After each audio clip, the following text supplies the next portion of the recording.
Rapido ni Patrick Tulfo, ang maaasahan, makakasama nyo, handang tumulong at umalalay. Rapido ni Patrick Tulfo, ang laging Ikaw ba ay isa sa mga nakaranas na matapos maibenta ang sasakyan mo ay nakatanggap ka ng traffic violation ticket mula sa MMDA o LTO? Ito ang naranasan ng aming complainant na si Dr. Helena Kende. Pakinggan ng kanyang salaysay sa amin. Doktora, tell us something about your complaint dun sa Innova mo na nabenta mo mga 5 years ago. Oh, siguro. Parang ganun. Kasi alam mo, model noon, 2016 yun eh. Eh, alam ko, every 3 years, nagpapalit ako ng kotse. So, nangyari dyan, binenta ko through an agent. Dahil kasi buy and sell ang trabaho noon. So, ngayon, all the while, akala ko okay naman. Binigyan ako ng ano niyan. Alam ko na, i-report ko na rin yan sa iyo nun kasi nag-start yan nun ng may mga violations na yan eh. Yung isa, sa may tapat daw ng City Hall, parang ng stoplight.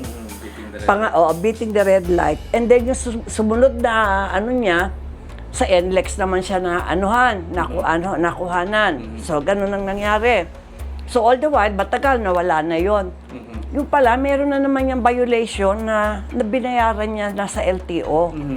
Kasi nga daw, sabi ng siguro, kaya nagrehistro siya sa pangalan ko. So, nagbayad siya dahil may reklamo sa kanya nga eh. Okay. So, nung kailan ba kami nagkaroon ng photoshoot? That was July 17 yata. May dumating sa akin na MMDA na parang na naman. Sabi sa akin, meron na naman daw akong violation. At first, hindi ko na kilala kasi nilagyan na ng yung bubungin ng kotse. Yes. Pero biglang naisip ko, parang kotse ko yan nung araw. So sabi ko, tumawag agad ako sa MMDA. Sabi ko, sabi ko, yung kotse na yan, matagal nang wala yan sa akin, nabenta ko na yan. Tita, this is the latest na dumating sa'yo. Ito yung nireklamo mo sa amin. Ilang violation ang dumating sa'yo? Dalawang ngayon. Magkasunod. Okay, then you got in touch with MMDA. Ngayon, pinadala ko na nga. Sabi niya, padala ko ito sa yung deed of sale. Pinorward ko na yan sa LTO, sa MMDA. Yung pangalawa, sabi ko ngayon, tumawag na naman ako, meron na naman akong citation. Sa naman, yung una yata, sa may Krami naman, tapat ng Krami. Yung isa sa Ayala. Tapos ngayon sa Krami, yung latest.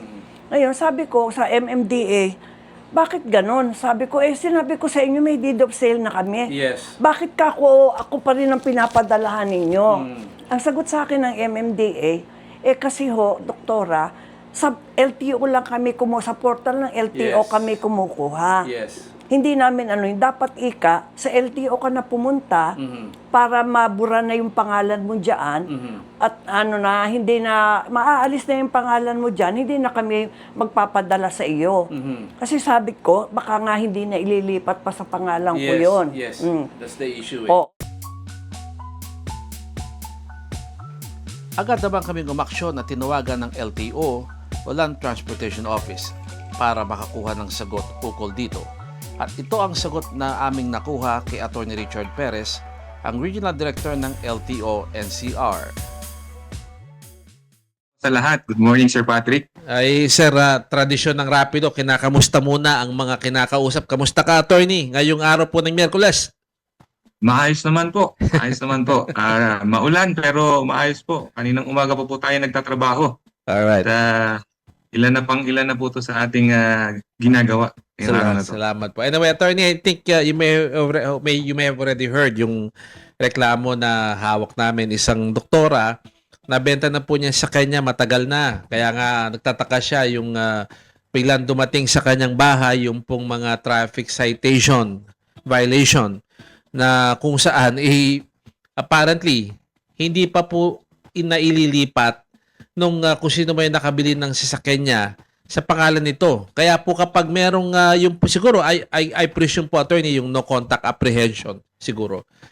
Sa kanya pa rin bumabaksak. Ang tanong ko po is ano po ba ang pwedeng gawin ng LTO dito, sir? First and foremost po, unang tanong, Attorney. Since meron pong pruweba si Doktora Akende na deed of sale na wala na sa kanya, Ano po yung yung una niyang pwedeng gawin para po makansela yung mga traffic violation po tickets na dumarating po sa kanya? Naririnig niyo po ba ako? Yes, sir. Okay po. Ang una pong pwede pong natin gawin, since may pruweba naman po siya, Apo. okay po, pwede po niyang kami po, kung sa kasi hindi po namin alam kung saan po galing yun. MMDA po siguro yan, kung nagkakamali. Kung MMDA po yan, pwede po nilang ipadala yung proof ng deed of sale, kung kailan pa po yun, Apo. para mapatunayan na yun po ay matagal na pong nalipat. Matagal na po niya na ipagbili. Apo. So, yun yung po ano. Yun po yung isa po niyang dapat gawin at dapat po may pruweba siya na na-receive po yun ng MMDA. Kung Okay. sakali po yun isa. Alright.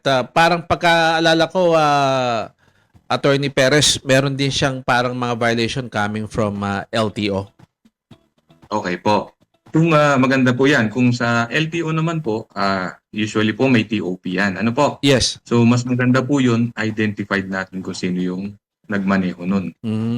Yun po ang maganda nun. Okay. Ang amin hihilingin po sa kanya, masubmit kasama po yung maiksing complaint letter na ipapaliwanag niya unang-una na ipagbili niya Mhm. matagal ng panahon at ang Mhm. pruweba po niya ay deed of sale Apo. at ang pangalawa po attach yung deed of sale nga po, sorry, then yung copy ng mga Yes. or TOPs Mhm. at ang NCAP. At pangatlo po, sabihin niya doon na dahil hindi na po ako may-ari dito, nais ko pong ireklamo din yung bumili sa akin. At Ayun. hinihiling ko po ang kaukalang aksyon nyo dito. Mhm. Ang aksyon po ng LTO dyan ay Yes. dito. Dahil identified po natin ang nagmamaneho, yan po, papadala po natin ng show cause. Okay. Ano po? Apo. Pero ang pinakamabilis po niyan na unang gagawin natin, i-request niya na ipa-alarm agad yung sasakyan. Ayun. So hindi po yun basta-basta marirehistro, Apo. marirenew. Mhm.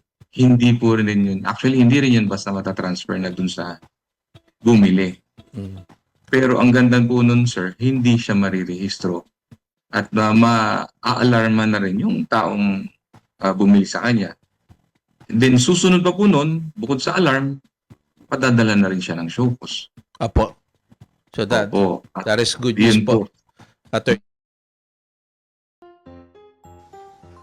Maging babala sa mga bibili ng second-hand na sasakyan na sadyang hindi inililipat sa kanilang pangalan ang nabili. Pwede kayong habulin ng LTO at maalarma ang inyong sasakyan at makumpiska ng HPG.